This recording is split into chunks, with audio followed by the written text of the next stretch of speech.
बहू, सब ने खाना खा लिया है, सिर्फ हम और तुम ही बाकी बचे हैं। जाओ, दो थाली, कटोरी और गिलास धोकर अपना और मेरा खाना निकाल कर सारे बर्तन खाली कर देना। सासू माँ कौशल्या जी ने जैसे ही अपनी बहू अरुणा से कहा तो उसे आज बहुत तेज गुस्सा आ गया और वो एकदम से बोल पड़ी, नहीं खाना खाना मुझे माँ जी, और आपको खाना है तो खुद बर्तन धोकर अपना खाना निकाल लीजिए। तेरा दिमाग खराब हो गया है क्या, या फिर बुखार से पगला गई है? कौशल्या जी सख्ती से बोली। आपको जो समझना है समझिए माँ जी, लेकिन रोज़ रोज़ आपके इस रवैये से मेरी भूख मर चुकी है।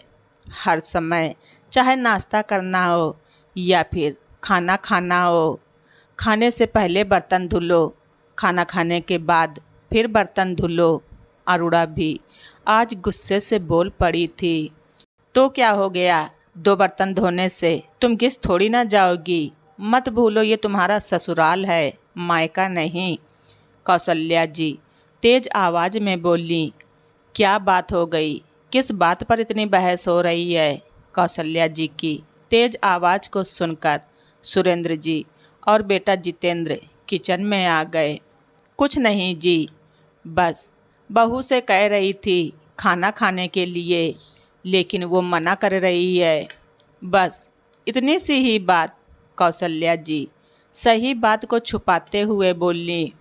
अरुणा, तुम खाना खाने से मना क्यों कर रही हो? और खाना नहीं खाओगी तो दवाई भी असर नहीं करेगी। जितेंद्र अरुणा की तरफ देखकर बोला, कैसे खाऊं पापा जी, यहाँ तो रोज़ का नियम बन गया है, पहले बर्तन धुलो फिर खाना खाओ फिर बर्तन धुलो। अरुणा की आंखों में आंसू आ गए थे। बर्तन धुलो?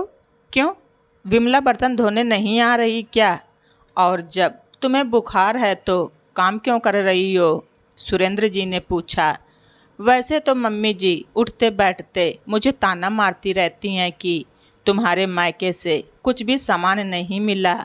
तुमसे ज़्यादा तो मैंने अपनी बेटियों को दे रखा है, और मेरे पास भी स्टाफ में बहुत बर्तन हैं, लेकिन रोज़ के इस्तेमाल के लिए सदस्यों के हिसाब से भी बर्तन कम हैं।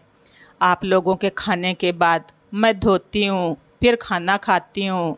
घर में खाने वाले 6 लोग हैं, लेकिन थाली सिर्फ 4 निकली हैं, और उतनी ही कटोरी चम्मच गिलास हैं।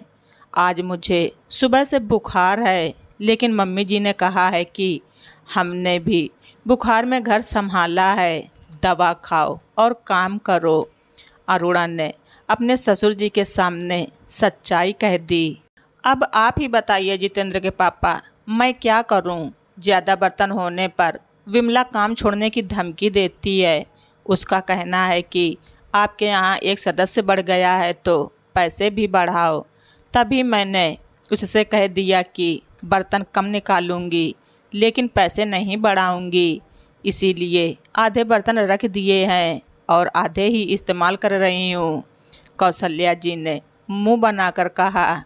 और आधे बर्तन बहू से धुलवा कर उसी पैसे पर काम करवाया जा रहा है, क्योंकि घर के सदस्य के रूप में वही तो बढ़ी है। सुरेंद्र जी ने गुस्से से कौशल्या जी की तरफ देखते हुए कहा।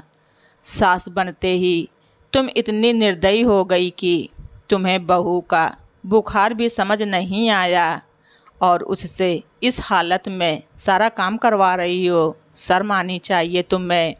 घर के सब बर्तन वापस किचन में रखो, और जो बर्तन कम पड़े वो अपने स्टोर रूम से निकाल लो।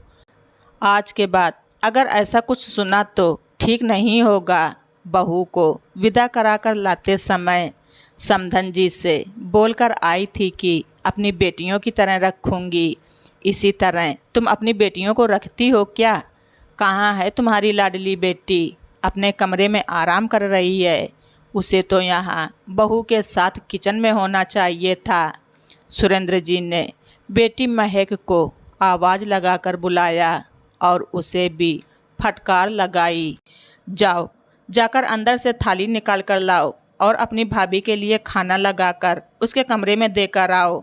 और कौशल्या, तुम्हारी विमला आए तो उससे कह देना कि आज से बर्तन ज़्यादा ही मिलेंगे, उसे धोना है तो धोए, वरना उसका आज तक का हिसाब कर देना। दूसरी काम वाली बाई आएगी और आज के बाद इस घर में बर्तन की कोई कमी नज़र नहीं आनी चाहिए। सुरेंद्र जी ने कौशल्या जी को समझाते हुए कहा तो कौशल्या जी हाँ में सर हिला दिया। तो दोस्तों, आप सभी लोगों को हमारी ये स्टोरी कैसी लगी कमेंट बॉक्स में ज़रूर लिखें। चैनल पर नए हैं तो सब्सक्राइब करना ना भूलें। धन्यवाद। रीचा वाइस।